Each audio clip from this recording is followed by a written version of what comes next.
Good morning, everybody, or not morning, good evening, everybody, and welcome to Grow and Clip Bonsai for Seniors. And today we're going to present the little darling singing "It's Only a Paper Moon." No, but that's our dwarf pomegranate that we planted. It was from Bernadette. Today is the 13th of January. It's 37 degrees Fahrenheit or 3 degrees Celsius. It's Thursday, and we repotted the little darlings on 9/3 of 21. So let's see how they look, and we got to do some touch up on them. So let me bring the camera in, the tablet in a little closer. So you can see how they sprouted. They're still good. We got a young one over here. This one is dead. Yep, nothing there. It looked like it tried to root and it just dried out. So they're a little bit wobbly. I had to press them down. Even though they're growing, the root system it's look at this one, a little wobbly. So we're gonna put some stone around them to help them get more secure into the soil. But the first thing we're gonna do is brush off some of this perlite so we can make it look a little better. And it's good to get these cheap paint brushes. Let me take their sign out. And you can see that marking with a pencil, they last instead of the magic markers where they wear off. I can't believe it. That's pretty good. Mike McGrody from Mike's Backyard Nursery, thanks for the good tip. Really, really works. So right now we're taking all this off so we can dress it up a little bit and put some stones in there. And then I'm going to put some repti bark in there, because I have the pine bark in the garage. But the repti bark is pretty good also if you can't afford to buy a big bag of pine bark. Let me get this out of here. So let's just clean all this off here. I hope I'm not in your way. There we go, just like that.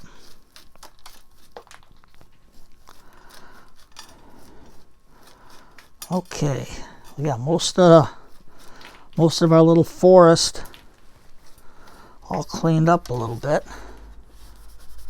There we go. Just take your old brush. That's what's good. These cheap brushes work out good, and you can always use them. And then how do you clean them? Like Bill Alexander used to do? Let me see. Take the back of a big brush, and you just get it like that, and you get your bristles nice and clean. Just like this. Just hold it up and like that. There you go. Nice and clean bristles. You can start all over again. Okay.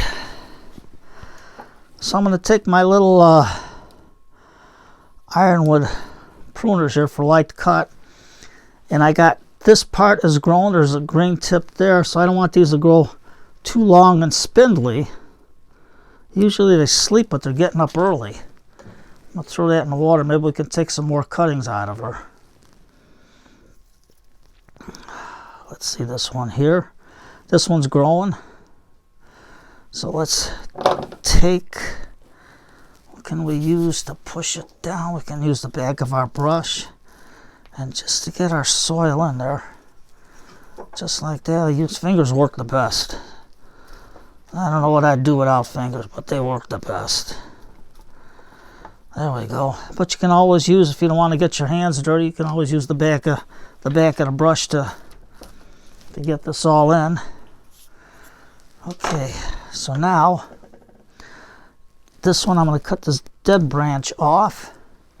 Cut some of these dead ones off here, and I can see this is nice and wobbly. But what I'm going to do is I'm going to put a rock there so these roots can get better established. Even though they were planted out that much, I don't know if it was from the night terror running through here or what, or maybe I had the soil a little bit too porous, but we can always repot these again. Now this one's long and spindly. You can see the nodes. So I'm just going to cut it there. Put the clipping in the water for now until I can get some vermiculite going. Here's a long one. You can see how spindly they're grown because there's not enough light in the basement. And all we're going to do is cut these back. It's about there. Because I don't want them to grow that long and spindly. And dwarf pomegranates are pretty easy to root, so don't be afraid to try it. If somebody's got a dwarf pomegranate, ask them if they can, if you can get a cutting off of them. And just like that, just clip it. There we go. Now this one's a little pukey because it's grown towards the light. I don't want to cut it because it's just one branch growing on there. Cut that right off. These work pretty good on some of the hard cuttings. It's not bad. This I don't want to use my shears, but I'm going to use this on this hard one here because this thing is so loose in the soil. I cannot believe it. Oh, that thing shot off like a boomerang. Okay, so that's all we're going to do. Let them just grow and get vigor. So all I'm going to do is close up my pruners. And then I think, let's see, what do I got? You know what I got? I got a mess. Tom, you got to clean the basement here. I'm just going to take some of my floor swab soil, and so I don't keep turning around in a circle and wrapping this goofy cord around me.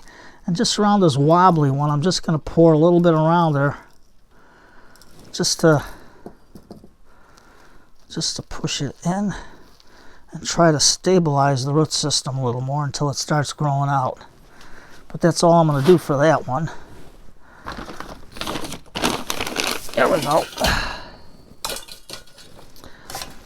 Now I got some of these rocks. I don't really know if you remember me getting these rocks off of an old waterfall from Roy, and I got a lot of this glue off. And you know what I did to get it off? I took this cheap knife. I think they were like 99 cents at Harbor Freight, and all I did was just go along the bottom. Just take your time, but put it on something hard. I'm just doing this here and going slow so I can show you how to get that off. It comes off pretty good. And then all you can do is bring this in.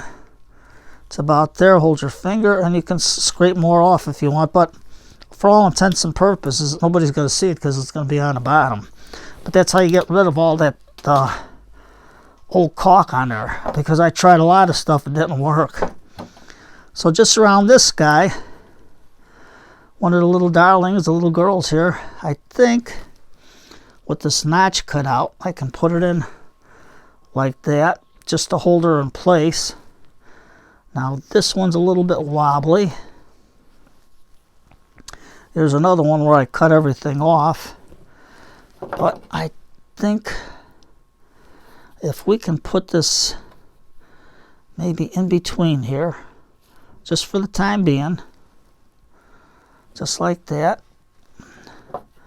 And then this one, because it looks like it's got a little shelf, we can put it in over here, just in our little forest here. Now, this one here is still loose. You can see how loose it's. The roots are in there, but it's still loose. So I can put this maybe in like that. Just press it a little bit to get the wobbliness out, the wobbles out of her. There we go. And I think 3 rocks should do good for that. Now we're going to get our repti bark. And then we're just going to sprinkle it all around the bottom here. Just like that. So if you can't get pine bark, repti bark is real good too. I like it. And it's cheap. You can get it at any pet shop. There we go. We're just going to put it in. And it'll look like our stone's been in there for a while. Now it's going to be in the basement, so you don't have to worry about nothing moving the branches yet, because it's still, I think maybe we can do a better repotting and get maybe a better, stronger soil for this. I don't know, what do you think? It looks pretty good. Just looking at it, trying to figure out what to do here. So, let's get a little more in there. And just down the hatch. Now, get my spoon so I can get inside better. So you can just use a plastic spoon, it's good. Just like that. Just put it in.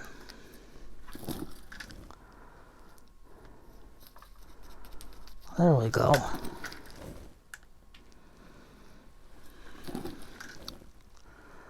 Now our little darlings are off and running. I mean, they're going to look good.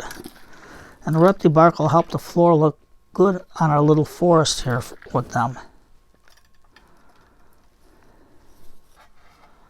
There we go. Just put it in. Whatever, if you don't have repti bark, you can use gravel, anything you like, anything that you can come up with that you think would look good. So just like that. Just to get it a little bit so we can get these roots in there better. All I want them to do is to keep this moist more than it is, because the basement, it dries out pretty fast. I can't believe how fast it dries out. You'd think the basement would be damp, but hopefully the repti bark will hold it in and get these roots established to be stronger. And don't forget, just try the, somebody's got a pomegranate, take a cutting. They'll look good and they'll root. But there you go, there's our little darlings. Now they can go off to their concert and sing It's Only a Paper Moon. I don't know if you youngsters remember that. That was a good old song. There we go. Just like that. And there, we'll put our little sign back here. So we got it. Just to dress them up, take them down a little bit. They'll grow some more in the basement, but that's good. They were asleep for about a month, but then they just perked right back up again. So we're not going to do much with them. We're going to let them grow. So today's Thursday night, and there's a good book that I like to sit down and look at. It's called Bountiful Bonsai, and this book has a lot of good things in here. You can do your rosemary, your pineapple sage, you got a myrtle leaf orange, a natal plum. This guy tells you everything. I mean, this is a very good book. Green tea. This is a cool one. Buddha's hand right here. Let me get the book. I mean, that would be a tree to try. And it's a fruit. You eat it. I can't believe it. But it's a good book. He shows you how to prune, how to put them in the pots and everything. I mean, it's a good book. It gives you ideas on what you can use. If you want to try something different and you can't afford it, he can go through this book, and he gives you a lot of good ideas and a lot of edible things that you can use to make your little nurseries. Here's a key lime, Barbados cherry. I mean, this guy's pretty good. It's Richard W. Bender, if you can read it. There you go. So that's our little update for today. Don't forget, if you want to buy an ironwood tool, just put my last name in there, Nowak, and you get 10% off in the code box. And I mean, to me, I come up with a slogan for ironwood. I don't know if they like it, but it's called, I say, saving the environment one tool at a time, because once you buy the tool, you don't have to buy any more tools. That's how good it is. And with ironwood, if something happens, they have replacement blades. But they have a lot of good stuff there. And I like the pruners here. And they open up. Squeeze back, lock it, and you're done. So, sit back with a hot cup of tea tonight. Get yourself, pull up a nice book. Sit back, relax. It's a balmy, what did I say it was? A balmy 37 or Fahrenheit or 3 Celsius. I don't know, the weather's crazy, but hey, I'll take it. So take care, everybody. Cup of tea. Get your favorite book. If you can find this book, it's not bad. It's by Tuttle Publishing Company. I forgot how much I paid for it. It wasn't a lot. I got this in 2017. But it's a pretty good book. It gives you a lot of ideas, a lot of different things a lot of possibilities you can do. Scented geranium like I have, sweet marjoram, sweet myrtle, that you can all make bonsai trees out of, and thyme. So why not? I'll try that out in the summertime. That might work. So take care, everybody. Have a nice night. Grab a good book, your easy chair, sit back and relax. Enjoy a hot cup of tea. Take care, everybody.